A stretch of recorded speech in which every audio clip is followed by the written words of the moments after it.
나이도 지금 아직 너무 좀 젊으시고 그 부동산 투자 경험이 제가 별로 없는 걸로 알고 있는데 그럼에도 불구하고 주변에서 상가 투자를 만류했는데도 이렇게 하실 수 있었던 그런 이유는 뭐가 될까요? 일단은 오히려 경기가 안 좋고 할 때 가격을 싸게 제가 원하는 가격대에 매입을 할 수 있고, 경기가 좋아졌을 때 남들이 오히려 찾을 때는 제가 팔아야 되지 않나, 이런 좀 역발상의 생각으로. 그러니까 왜냐면 본질적인 부동산은 결국에는 시장이 회복되면 그렇죠. 입지는 그대로기 때문에 그렇게 좀 생각을 하고. 시세 차익만 봤을 때 거의 한 2억 이상은 충분히 나지 않을까. 네네네. 그렇게 좀 보이거든요. 네네. 지금 보시는 이 상가는 제 수강생분이 2024년에 매입한 인천의 2층 상가입니다. 당시 주변에선 요즘 누가 상가 투자를 하냐, 경기가 너무 안 좋다 라며 모두가 말렸던 그 물건이었습니다. 그런데 이분은 그 시기를 오히려 싸게 살 수 있는 기회로 보고 과감하게 도전하셨습니다. 더 놀라운 건 투자 경험이 사실 많은 분도 아니셨어요. 그런데 딱 하나, 이 본인이 자란 지역의 부동산이라는 점이 이 투자의 결정적 강점이었습니다. 모두가 말렸던 그 상가가 매입한 지 불과 8개월 만에 시세 1억 원 이상 상승한, 그야말로 투자자라면 누구나 탐낼 만한 A급 물건으로 바뀌었습니다. 대체 무슨 일이 있었던 걸까요? 구독 누르시고 영상 끝까지 보시면 이 초보 투자자도 수익형 상가 투자를 성공시키는 방법 정확히 배워가실 수 있습니다. 먼저 간략하게 자기소개 조금 부탁드릴게요. 네, 안녕하세요. 저는 지난번 영상에서도 출연했었는데, 이제 부가님 통해서 작년에 강의도 듣고 현재 그 투자 겸 사업을 하고 있는 일선이라고 합니다. 네, 제 수강생분 중에 아주 에이스 오브 에이스입니다. 굉장히 열심히 실행력도 좋으시고요. 바로바로 이제 물건 분석하고 임장도 다니시고 하면서 좋은 성과들이 많이 나오고 있는데, 이제 오늘 그 물건 같은 경우는 제가 보니까 24년 6월에 매입을 하셨더라고요. 그때 그 물건에 대해서 좀 간략하게 좀 설명 좀 부탁드릴 수 있을까요? 연수구 연수동에 있는 상가, 2층 상가인데요. 제가 인천에서 계속 지금 살다 보니까 그쪽 상권에 대해서 아무래도 좀 익숙한 면이 있습니다. 근데 이제 그 상권에서 과거에 좀 계속해서 우량한 업종으로 운영되었던 상가였는데, 이제 이번에 코로나가 터지면서 좀 홀덤펍이라는 조금 비우량 업종이 들어오는 걸 보고, 그때 이제 상가 매물이 나왔어서 그때 그거 기준으로 좀 가격을 조금 인하해서 매입을 했었습니다. 거기 평수가 몇 평 정도 될까요? 이게 전용 면적으로 39평입니다. 39평인 홀덤펍이 운영되고 있는 2층 상가였는데, 그거를 원래 3억에 나왔던 거를 2억 8,800으로 1,200만 원 정도 내고를 하신 거죠? 네, 맞습니다. 일반 매매로 사신 거고. 그리고 그럼 일선님께서는 이 지역에서 학창시절을 보내신 거예요? 쪽으로 친구들이랑 가끔씩 뭐 식사도 하러 오고 하다가 보면서 이제 이 상권에 대해서 익숙했는데, 요 매물이 딱 나왔길래 좀 조사를 해서 가격을 조금 더 낮춰서 매입을 한 케이스입니다. 그러면 예전부터 이제 학창시절에 이렇게 다닐 때 그 지역을, 골목을 왔다 갔다 많이 다니셨던 거네요? 좀 잘 아는 네네네. 지역이었던 것 같네요. 예. 그 홀덤펍이라는 업종이 있었을 때는 보증금 4천에 월세 160만 원이고 부가세 별도, 네네. 이런 조건이었고, 그거를 이제 2억 8,800에 매입을 하셨으니까 여기서 말하는 수익률 기준으로 봤을 때는 2층인데 7.7%라는 숫자가 나오더라고요. 네네. 저랑 조금 이따 같이 해당 물건지로 가겠지만 2층인데 7.7% 수익률이면 굉장히 싸게 잘 나온 물건이거든요. 보통 이 정도 입지 같은 경우는 대부분 5%에서 6% 사이에 일반 매매 물건이 나와 있는데, 이 7.7%라는 거는 소위 말해서 초급매, 네, 그렇게 지금 보이거든요. 그리고 지금 그 흔히 말해서 우리가 이제 레버리지 수익률이라고 하죠. 이게 보통 우리가 상가를 매입을 할 때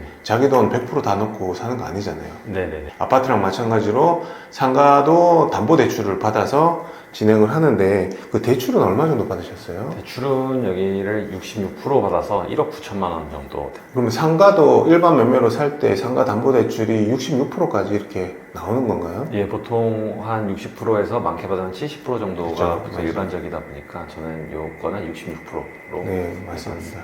명의는 개인으로 하셨나요? 요거는 법인으로 제가 법인으로. 매입했습니다. 그러면 상가 투자를 위해서 법인 하나 만드신 거예요? 네, 맞습니다.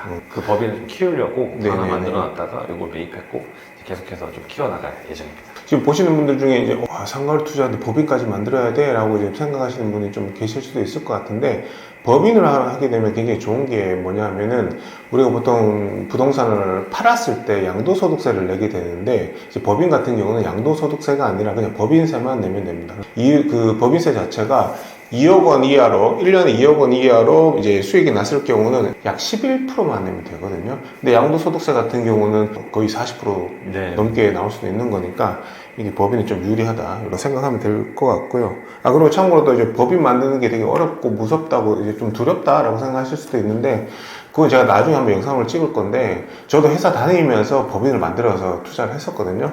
법인 만드는 거 전혀 어렵지 않으니까 그런 건 걱정 마시고, 이제 2억 8,800 주고 이제 상가를 계약서를 쓰고, 네. 거기서 1억 9천만 원 대출을 받고, 기존의 보증금이 일단 4천이 있는 상태에서 받은 네. 거잖아요. 네, 맞아요. 그러면은 이 물건 자체는 어찌 보면 은행에서 봤을 때 시세 대비 좀 싸게 나왔으니까 대출이 좀 더 나올 수도 있었던 거네요. 네, 70% 이상, 그죠? 진실이었으면 아마 좀 더 받지 않았을까. 네. 제가 한번 보니까 정리를 해보면은 취등록세가 한 1,400만 원 정도 예, 맞습니다. 나왔고, 그럼 실제 투자 금액이 얼마 정도 나왔죠? 현재 기준으로는 한 7,700만 원 정도 7,700만 들어간 원. 상태라고 보시면 됩니다. 그리고 그럼 대출 이자를 제하고 월세를 얼마 정도 받고 계셨어요? 평균 잡으면 한 63만 원 정도가 그렇죠. 이제 월 이자 비용이고, 여기서 이제 저희가 월세를 지금 170만 원을 받다 보니 이제 100만 원 조금 넘는 금액을 한 달에 받고 있는 상황입니다. 그러면은 살짝 정리를 해보자면, 이게 홀덤펍이었던 이런 상가를 작년 6월에 매입을 하시고, 이 홀덤펍이 계약 기간이 24년 12월에 만기가 됐었죠.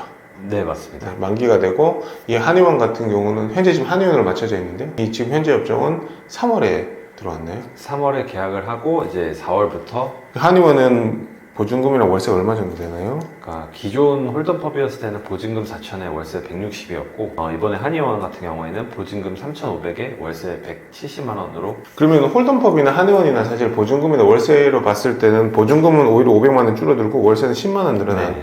그런 상태. 그러면 사실 거의 대동소이한데, 제가 이 물건을 또 이제 왜 말씀드리는 이유는 뭐냐면, 모든 분들이 되게 선호하고 좋아라 하는 그런 업종이 들어온 거잖아요. 홀덤펍이라는 업종에서 병의원인 한의원이 지금 임차가 됐고, 사실 이거에 따라서 수익률이 좀 왔다 갔다 바뀌거든요. 그래서 이 부분은 제가 현장 가서 조금 더 말씀을 드릴게요. 전체적으로 봤을 때 본 돈 한 7,700만 원 투자를 해서 월세가 이제 160에서 170 나왔고, 네. 매달 대출이자는 한 60만 원대에서 나와서 100만 원씩은 계속 현금 흐름이 창출되고 있었다, 이렇게 볼 수가 있겠네요. 네. 지금 대단하십니다. 지금 나이대가 이제 30 초반으로 지금 보이는데, 정말 지금 저 뒤에 보이는 이 경희 한의원이 저 일사님의 지금 상가 건물주 되시겠습니다.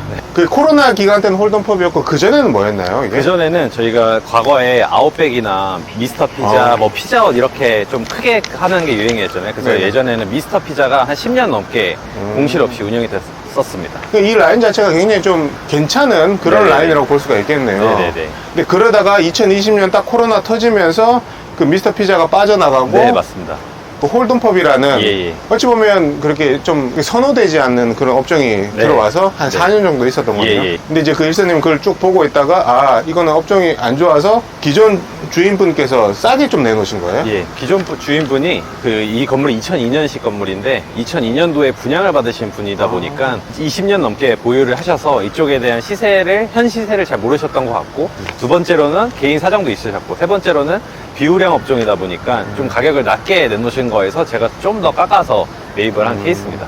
그 처음부터 그러면은 내가 잘 아는 지역이었고, 요게 이제 비선호 업종이라는 거를 알고 전략적으로 좀 싸게 가격을 낮춘 다음에 우량 업종으로 지금 맞추신. 예. 매도는 언제쯤 생각하고 계세요? 매도는 사실 지금 기존에 미스터 피자가 코로나 전에 있었을 때도 제가 임대료를 그 부동산 사장님한테 들었을 때 보증금 5천에 190만 원까지도 받았던 상가였고, 네네네. 또 조금 낮았을 때도 175만 원까지도 받았었거든요. 근데 저는 이제 한의원이기도 하고 오랫동안 계실 거라고 생각을 해서 초기 임대료는 조금 낮게 170만 원으로 세팅했다 보니까 한 2년 정도 갖고 있다가 한 5만 원에서 10만 원 사이로 올린 후에 이제 매각을 할까로 지금은 생각을 하고 있습니다. 그게 괜찮을 것 같아요. 지금 그러면 현재 기준으로 하면 평당 한 42,000원, 43,000원 정도의 네네. 임차를 맞추신 건데, 예전에 미스터 피자가 있었을 때는 거의 평당 5만 원 이상. 네네네. 이미 그게 찍혔던 거기 때문에 그때에 비해서 사실 지금 물가도 많이 올랐으니 네네. 또 한의원이고 지금 간판만 보세요. 이거 돈을 엄청 많이 들인 거예요. 이거 쉽사리 안 나가실 겁니다. 그래서 제가 봤을 때 나중에 거의 200까지도 꾸준히 네네. 계속 올리셔도 네네. 문제가 없을 것 같거든요. 네네. 그러고 난 다음에 팔면은 시세 차익만 봤을 때 거의 한 2억 이상은 충분히 나지 않을까. 네네네. 그렇게 좀 보이거든요. 네. 그 주변에 한번 보면서 볼까요? 네네. 예. 이쪽으로 오시면 네. 이렇게 그럼 이사님 제가 궁금한 네네. 게 24년 12월에 홀덤법이 계약이 만기가 되고 나가고 난 다음에 한 3개월 네네. 정도 이제 공실 기간이 좀 있었다고 네네. 제가 들었는데 그 기간 동안 다른 업종에서도 좀 많이 임차 문의가 있었나요? 네, 아무래도 1월이랑 2월에는 너무 추운 맞아요. 시제이다 보니까 이제 지금 임차 문의가 확실히 좀 적었었고 한 3월 초부터 보드게임 카페, 폴댄스, 그 다음에 이제 다른 여러 업종들이 문의가 왔었고 실제로 보드게임 카페에서는 가계약금까지 쏘겠다고 하는 상황이었는데 제 입장에서 아무래도 좀 병의원이 제일 우선순위로 생각을 하다 보니 한의원으로 결정을 하게 됐습니다. 보드게임 카페, 폴댄스, 그 다음 무인 탁구장까지 예, 임차 예. 문의가 있었고 그러는 와중에 한의원도 또 임차 문의가 들어왔던 네, 거네요. 맞습니다. 예. 그래서 결국은 그 나머지 세 개는 다 노후를 하고 네네네. 이 한의원으로 네. 맞추신 거고 그렇다면 처음부터 이게 한의원이 좀 들어올 만한 자리다라고 생각을 하고 매입을 하신 건가요? 여기는 무조건 한의원이다라고 사실 생각은 하진 않았었는데 제가 생각했을 때 여기의 유동인구라든지 여기가 낮 상권도 되고 저녁 상권도 되는 곳이다 보니까 이 정도 유동인구의 자리인데 이거를 홀덤법은 절대 아니다. 최소한 그 이상의 업종으로 맞출 수 있겠다는 생각으로 매입을 했던 케이스입니다. 요즘 좀 특이한 게 이 한의원 같은 경우 이 대로변 쪽에 1층에 한의원이 들어가 있고 네네. 이 이면 쪽에 지금 2층에 한의원이 지금 네네. 들어가 있는 거잖아요. 그러니까 지금 그 구독자분들께서도 요즘 뭐 한의원도 마찬가지고 정형외과, 치과 전부 다 병원들이 좀 대형화되는 추세거든요. 그런 측면에서 봤을 때 그런 시대적 흐름이랑 또 좀 맞아떨어진 게 아닌가 좀 그렇게 보이고요. 근데 또 한 가지는 이게 그 24년 6월에 매입하셨을 당시만 해도 뭐 그때도 굉장히 경기나 되게 안 좋다. 그 다음에 상가는 공실이 너무너무 많다. 이렇게 사람들이 좀 많이 두려워하고 기피하는 대상이긴 예. 하거든요. 네네. 근데 이제 어떻게 이런 상가 투자를 좀 하실 수 있었는지 특히 또 그 일사님께서는 나이도 지금 아직 너무 좀 네. 어떻게 보면 젊으시고 그 부동산 투자 경험이 제가 별로 없는 걸로 알고 있는데 네네. 그럼에도 불구하고 주변에서 상가 투자를 만료했는데도 이렇게 하실 수 있었던 그런 이유는 뭐가 될까요? 일단은 그 전에 부가민 강의를 듣고 여러 군데 인증을 하면서 느꼈던 점은 오히려 경기가 안 좋고 할 때 가격을 싸게 제가 원하는 가격대에 매입을 할 수 있고 경기가 좋아졌을 때 남들이 오히려 찾을 때는 제가 팔아야 되지 않나 이런 좀 역발상의 생각으로 좀 경기가 안 좋을 때 오히려 더 싸게 매입하면 좋겠다. 왜냐면 본질적인 부동산은 결국에는 시장이 회복되면 그렇죠. 입지는 그대로기 때문에 그렇게 좀 생각을 하고 돌아다녔어요. 네, 너무 맞는 말씀 하셨고 부동산은 특히 남들이 관심 없을 때 사고 남들이 관심 가지고 몰릴 때 파는 게 정답이거든요. 네네. 그 부분을 너무 전략적으로 잘 하신 것 같고 그다음에 업종도 너무 좋게 세팅을 하셔서 추후에 임대료를 얼마까지 올릴 수 있다는 그런 이제 전략까지 가지고 계시고 업종을 맞춰서 좋은 업종을 맞췄기 때문에 제가 처음엔 한 1억 정도 1억 이상 정도 수익이 나지 않을까 했는데 근데 오히려 이제 월세까지 올리면서 그렇게 전략을 한다면은 지금 한 2억 이상은 충분히 나지 않을까 지금 그런 생각이 듭니다. 만약에 이게 한의원으로 업종이 맞춰진 상태에서 제가 매입을 했다든지 아니면 뭐 더 다른 업종이었으면 제가 원하는 가격에 매입은 쉽지 않았을 것 같은데 코로나라는 특수성으로 인해서 업종이 좀 비우량 업종으로 바뀌었고 그거를 좀 타겟팅해서 이제 저렴하게 매입 후에 다시 괜찮은 업종으로 바꿈으로 인해서 좀 부가가치가 커졌다고 생각을 하거든요. 그래서 이제 구독자분들께서도 혹시 자기가 잘 아는 동네라든지 이런 공부하신 동네가 있으면 여기는 되게 자리가 좋은데 업종이 별로다라고 생각을 하시면 그거를 근거로 가격을 낮춰서 싸게 매입을 하신 후에 맞아요. 우량한 업종으로 바꾸시게 되면 조금 더 좋은 투자 포인트가 될 것 같습니다. 맞아요. 이게 너무 좋은 포인트인데요. 최근에 보면은 특히 이제 유흥문화가 많이 쇠퇴를 하면서 여기도 보면 노래방들이 굉장히 좀 많이 있거든요. 그럼 네. 노래방들이 사실 영업이 잘 안 돼요. 네. 그렇게 영업이 잘 안 되는 곳을 보면은 금매로 굉장히 싸게 나온 곳들도 많이 있으니까 네네. 입지상 충분히 경쟁력이 있다 그런 거는 싸게 매입하는 것도 큰 전략이 될 네네. 것 같습니다. 네네.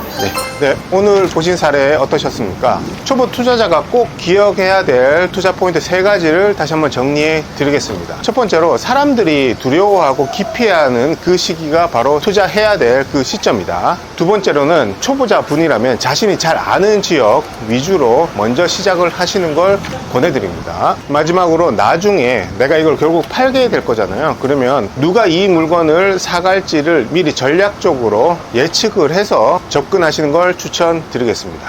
이 영상을 보시고 나도 잘 아는 지역이 있는데 지금 시점이 오히려 기회가 아닌가 라고 생각하셨던 분들에게 오늘 이야기가 도움이 되셨으면 좋겠습니다. 지금 구독 눌러주시면 여러분들의 찐 투자에 도움이 되는 정보를 빠짐없이 챙겨보실 수 있습니다. 감사합니다.